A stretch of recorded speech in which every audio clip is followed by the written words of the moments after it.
जय हिंद दोस्तों, मैं रंजीत कुमार आपको स्वागत करता हूं आज के इस नए वीडियो में। दोस्तों आज के इस वीडियो में हम सिद्ध करेंगे त्रिभुज के तीनों अंतः कोणों का योग 180 डिग्री होता है, ये आप जानते हैं। इसी को हम आज के इस वीडियो में सिद्ध करेंगे। तो चलिए हम स्टार्ट करते हैं वीडियो को।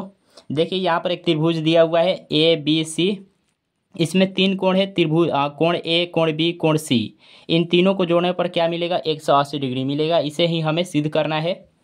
तो आइए हम इसे सिद्ध करते हैं। ठीक, तो यहाँ पर इसका नाम दे देते हैं कोण ए, कोण बी और कोण सी का नाम दे देते हैं। ठीक, तो हम इस कोण को मान लेते हैं 1 और इस कोण को मान लेते हैं 2 और इसको 3 मान लेते हैं। ठीक, अब यहाँ पर हमें सिद्ध करने के लिए क्या करना पड़ेगा? जो दिया है उसको लिखना पड़ेगा। ठीक, तो क्या दिया हुआ है भाई?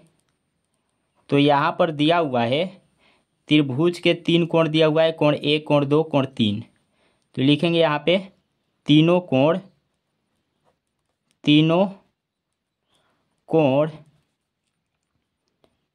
कोण 1, कोण 2 और कोण 3 है, ये है। ठीक, ये दिया हुआ है। उसके बाद हमें सिद्ध क्या करना है? तो दोस्तों हमें इसमें सिद्ध क्या करना है भैया? तो हमें इसमें सिद्ध करना है, हमें इसमें क्या सिद्ध करना है? तो हमें इसमें सिद्ध करना है कोण 1 प्लस कोण 2 प्लस कोण 3 बराबर 180 डिग्री। यही तो हमें सिद्ध करना है। ठीक, तो जो सिद्ध करना है उसको यहाँ पर हमें लिखना पड़ेगा। तो आइए हम लिख लेते हैं। तो हम लिखेंगे यहाँ पे हमें सिद्ध करना है। देखिए दोस्तों बहुत ही आसान है, इसमें कुछ करना नहीं है, बस आपको कंसेप्ट समझ लेना है, आसानी से ये सिद्ध हो जाएगा। ठीक, तो हमें सिद्ध करना है, क्या सिद्ध करना है भैया?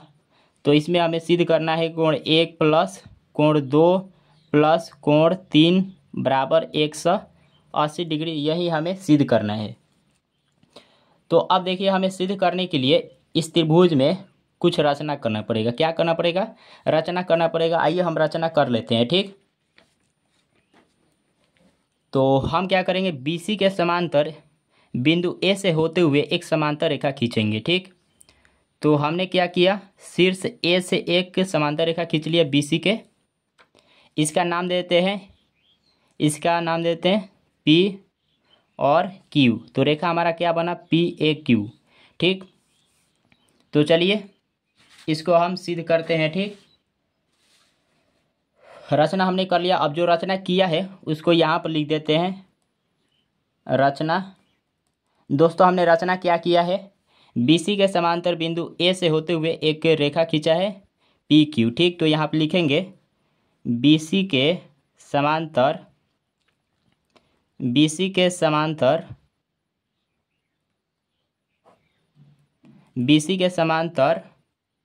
शीर्ष ए से PQ रेखा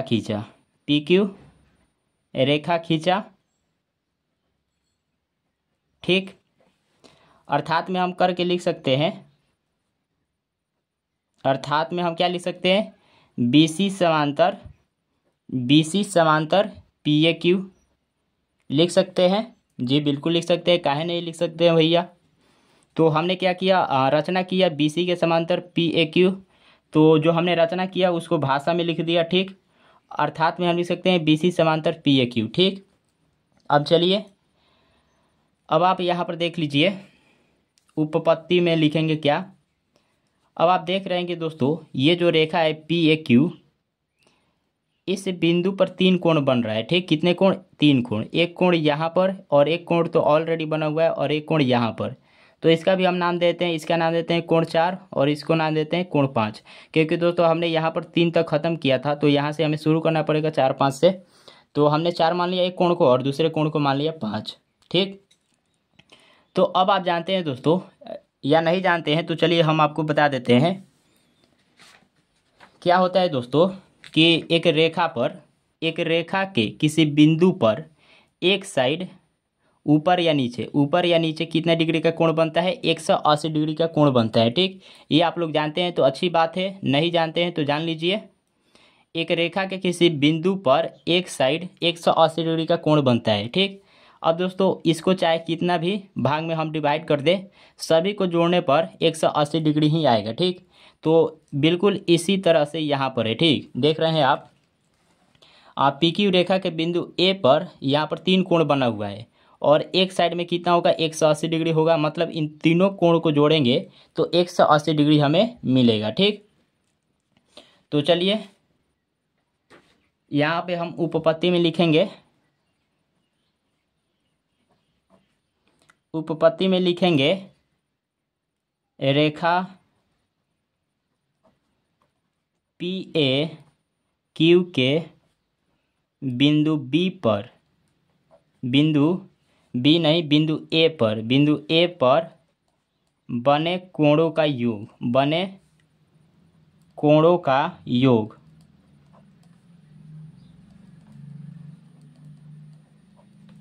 ठीक। तो यहाँ पर देख लीजिए कौन कौन कोण बना हुआ है। तो कोण 4, कोण 1, कोण 5।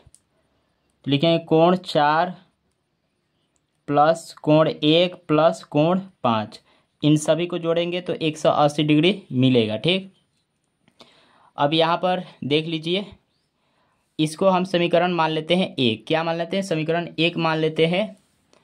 अब आप देखेंगे तो देखिए यहाँ पे BC के समांतर हमने खींचा है रेखा PQ, BC के समांतर PQ रेखा खींचा है। तो दोस्तों यहाँ पर आपको थोड़ा सा जानना होगा। क्या जानना होगा, आइए हम आपको बताते हैं। देखिए जब दो रेखा एक दूसरे के समांतर होती है, जब दो रेखा एक दूसरे के समांतर होती है तो उन्हें प्रतिच्छेद करने वाली रेखा पर कुछ ना कुछ कोण बनता है और उन कोणों के बीच में कुछ ना कुछ संबंध भी होता है। तो देख लीजिए यहाँ पर एक रेखा पी है और एक रेखा क्यू है, ठीक। इन दो रेखा को प्रतिच्छेद किया है ये रेखा। तो दोस्तों जो रेखा प्रतिच्छेद करता है, मतलब जो रेखा काटता है, उसको बोलते हैं तिर्यक रेखा। क्या बोलते हैं दोस्तों, तिर्यक रेखा बोलते हैं, ठीक। तो इस रेखा को हम बोलेंगे तिर्यक रेखा। अब इस तिर्यक रेखा पर आप देख रहे हैं कि कुछ ना कुछ कोण बन रहा है। एक कोण यहाँ पर बन रहा है, एक कोण यहाँ पर बन रहा है, एक कोण यहाँ पर और एक कोण यहाँ पर। चलिए हम इसका नाम देते हैं। तो इसको नाम देते हैं 1, इसको 2 और इसको 3 और इसको 4।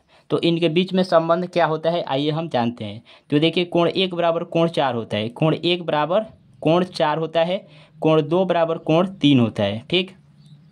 कोण 2 बराबर कोण 3 होता है। अब ये सभी कोण को हम क्या बोलते हैं, तो एकांतर कोण बोलते हैं। क्या बोलते हैं, एकांतर कोण, एकांतर कोण बोला जाता है, ठीक। अगर हम आपसे पूछे बताइए कोण 1 के एकांतर कोण क्या होगा, तो कोण 4, कोण 4 के एकांतर कोण 1, कोण 2 के एकांतर कोण कोण 3, कोण 3 के एकांतर कोण कोण 2 होगा, ठीक। तो इन सभी कोण को क्या बोलते हैं, एकांतर कोण बोलते हैं। तो ये एकांतर कोण के कारण क्या होता है, आपस में बराबर होता है। मतलब कोण 1 बराबर कोण 4, कोण 2 बराबर कोण 3, ठीक। तो आशा करता हूँ कि आपको यहाँ पर चीज़ें समझ में आ गया होगा। अब यही चीज़ हमें फॉलो करना है यहाँ पर, इसे सिद्ध करने में, ठीक। तो देख रहे हैं आप BC के समांतर PQ रेखा है, ठीक। तो इन दो समांतर रेखाओं को दो रेखाएं काट रही है, AB और BC। मतलब यहाँ पे दो तिर्यक रेखा है, AB और BC, ठीक। तो पहले AB के लिए देख लेते हैं। तो AB में क्या हो जाएगा, कोण 4 बराबर कोण 2 हो जाएगा। होगा कि नहीं, जी होगा। तो यहाँ पे लिखेंगे चूंकि BC समांतर PAQ है, BC समांतर PAQ है, ठीक। तो समांतर है तो इसलिए क्या हो जाएगा, कोण 4 बराबर हो जाएगा कोण 2, ठीक होगा। क्यों होगा भैया, क्योंकि एकांतर कोण से। तो लिखेंगे यहाँ पे एकांतर कोण से, ठीक। और यहाँ पर क्या हो जाएगा, तिर्यक रेखा AC के लिए। तो यहाँ पर आप देख रहे हैं तिर्यक रेखा AC के लिए क्या हो जाएगा भैया, तो कोण 5 बराबर कोण 3 हो जाएगा। तो यहाँ पे लिखेंगे और करके कोण 5 बराबर कोण 3। ये भी किस कारण से हुआ है, तो ये भी एकांतर कोण के कारण से हुआ है। तो इसको भी हम लिख देंगे एकांतर कोण। चलिए हमने इसको भी लिख दिया, ठीक। अब यहाँ पर आप देख रहे हैं समीकरण 1 में क्या है, समीकरण 1 कोण 4 प्लस कोण 1 प्लस कोण 5 बराबर 180 डिग्री। अब यहाँ पर हमें मिला है, देख लीजिए कोण 4 बराबर कोण 2, कोण 5 बराबर कोण 3। तो हम लिख सकते हैं दोस्तों कोण 4 बराबर कोण 2।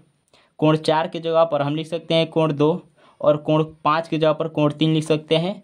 तो यहाँ से लिखेंगे समीकरण 1 से, लिखेंगे हम यहाँ पर समीकरण 1 से, ठीक। समीकरण 1 हमारा है कोण 4 प्लस कोण 1 प्लस कोण 5 बराबर 180 डिग्री है। अब आप देख रहे हैं कि कोण 4 बराबर कोण 2 है, मतलब कोण 4 की जगह पर हम कोण 2 लिख सकते हैं। तो यहाँ पर हम कोण 2 लिखेंगे प्लस ये कोण 1 है तो 1 ही रहने देंगे। कोण 5 बराबर क्या है, तो कोण 3 है, तो यहाँ पर लिखेंगे कोण 3 बराबर में 180 डिग्री। बस अब आपको सजा देना है। तो यहाँ पे कोण 1 प्लस कोण 2 प्लस कोण 3 बराबर में 180 डिग्री हो जाएगा। यही तो दोस्तों हमें सिद्ध करना था। आप देख लीजिए यहाँ पर हमें यही सिद्ध करना था। हमें सिद्ध करना है कोण 1 प्लस कोण 2 प्लस कोण 3 बराबर 180 डिग्री। हमने सिद्ध कर दिया। तो बताइए आपको समझ में आ गया है कि नहीं दोस्तों। अगर दोस्तों आपको समझ में आया है तो ज़रूर से लाइक करिए, और साथ में यदि आप मेरे चैनल पर नए हैं तो चैनल को भी सब्सक्राइब कर लीजिए, ताकि इसी तरह का बेस्ट वीडियो आपको समय समय पर मिलते रहे। ठीक, इस तरह का जानकारी आपको मिलते रहे। तो मिलते हैं दोस्तों अगले वीडियो में, तब तक के लिए जय हिंद।